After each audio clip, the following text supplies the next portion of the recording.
Welcome, boys, girls, and ghouls. This is Toasting Toys. I am your host, Tom. This evening, we are going to be covering an offering from Mcfarlane Toys. This is part of the DC Multiverse line of toys. This is the Rebirth version of Swamp Thing. This is also one of Mcfarlane Toys' mega figs. They are meant to be larger in scale, yet complementary to the 7-inch scale that most of the DC Multiverse action figures are set to. Tonight, despite some gripes, we are going to toast Swamp Thing with a Laphroaig 10-year single malt cask strength Scotch whiskey. This is a 2017 bottling of Laphroaig cask strength. It's coming to us at 58.1% alcohol by volume, 116.2 proof. And Laphroaig is a swampy, brackish, earthy, peaty single malt Scotch whiskey, which pairs well with the Swamp Thing, who looks like he could have just crawled straight out of a peat bog. And so, without further ado, to Mcfarlane Toys and to Swamp Thing, Skål.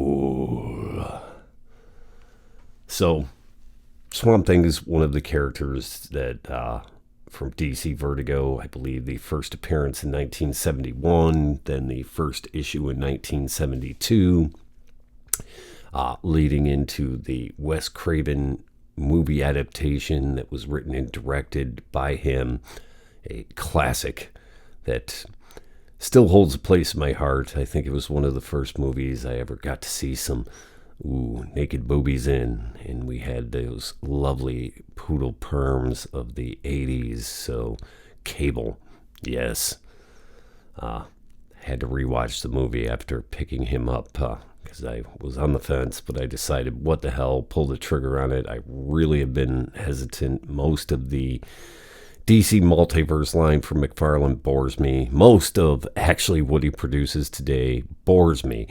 There used to be a point in time when I exclusively collected Mcfarlane, the movie maniacs, the tortured souls, the twisted fairy tales, the faces of madness, some of the Viking, samurai, fantasy, dragons. Things that were produced by Mcfarlane were really cool, and they definitely had an impact on action figures and up the level in terms of detail, sculpt, paint. And we flash forward to today. I've been collecting action figures, got out of it for a long time. But within the past year and a half, 2 years, I started purchasing action figures again, collecting them. And it was kind of a shock to me to see how boring the Mcfarlane line of toys has become. It's not what it used to be, so maybe I'm just an old guy griping about these things, but I'm sure there's plenty of DC fans and fans of his multiverse line, but I even saw the Princess Bride line that is hitting stores, and really, I don't enjoy the sculpts or the layout or the figures at all, so not my thing. If you want to flame me for it, go ahead. I'm just giving you my opinion, that's all, and whatever you like is what you like, so that's all that matters. But we've toasted Swamp Thing, Mcfarlane Toys. One of a nose on this single malt whiskey. It is swampy in such a good goddamn way. It's like you have a campfire sitting right next to a swamp. And he looks pretty swampy. Really great detail. Really wonderful levels of texturing and color application on the paint. Some very cool soft rubber pieces, and then some that just stick out like a, sore thumb. And some tiny feet that don't lend well to the scale of this figure, and articulations on what are the toes of the feet that really don't help that situation much at all. So let's take a little closer look. The face sculpt is excellent. The texturing, that is a soft rubber piece on his chest. These soft rubber pieces covering up the ball joints of his arms. Those are all done really, really well. Of course, he has some soft rubber vegetal undies.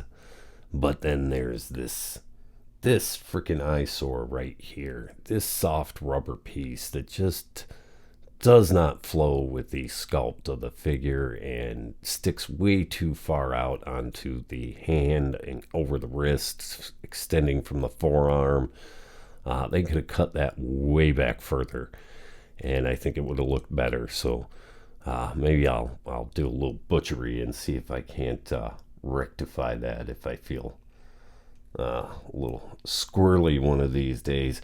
Not as pronounced and bad on the other hand, so which sucks because these hand sculpts are actually really fantastic. And then we have those tiny little feet that make it a big pain in the ass to balance and stand him up.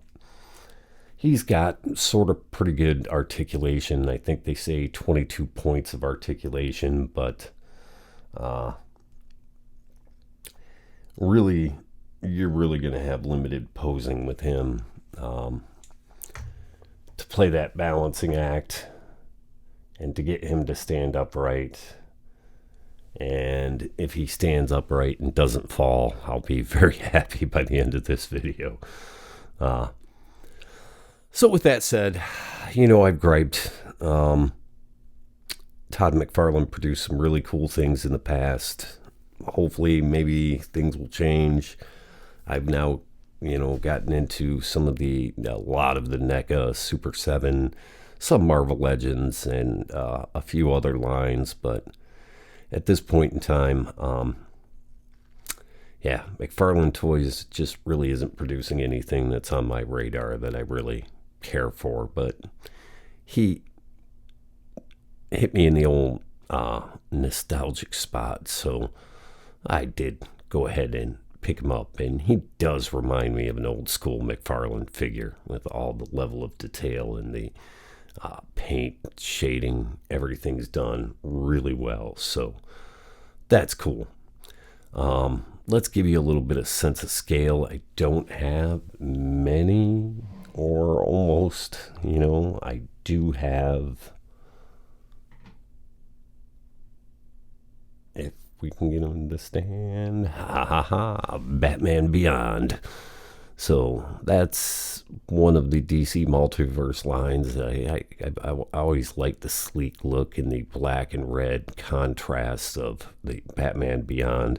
So I did get him. He came with a stand, so I have a few gripes with him, but overall he's a pretty cool figure. And that'll give you a sense of scale, the standard 7-inch scale versus the Megafig scale.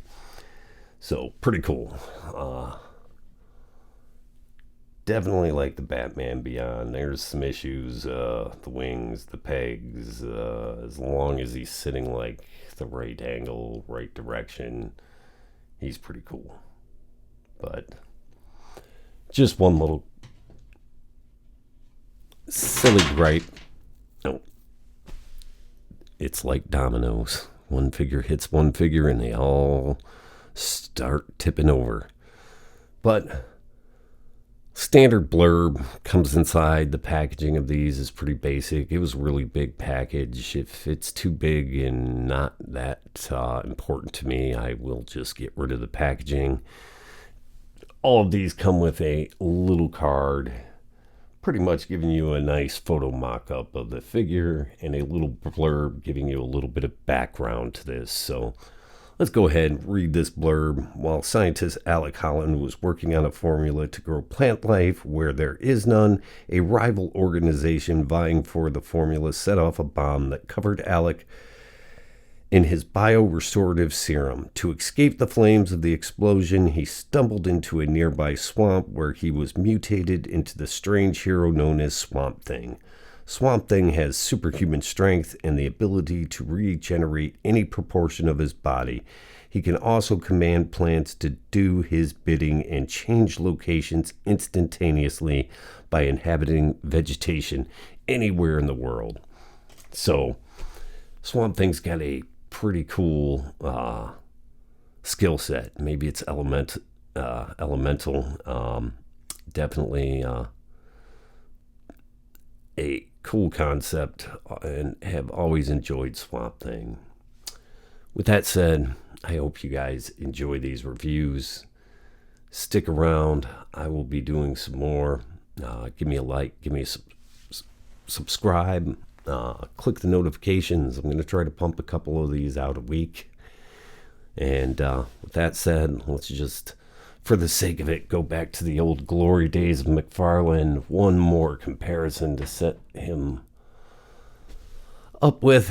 And there we have the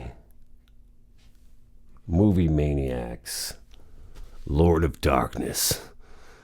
And what a goddamn awesome figure he is. I've had him for quite some time. He's held up well. Still looking great today. Great texture, great paint. And, you know, good example of the old glory days of Mcfarlane toys. So on that note, I hope you guys enjoy this. Stay happy. Be safe. Skål.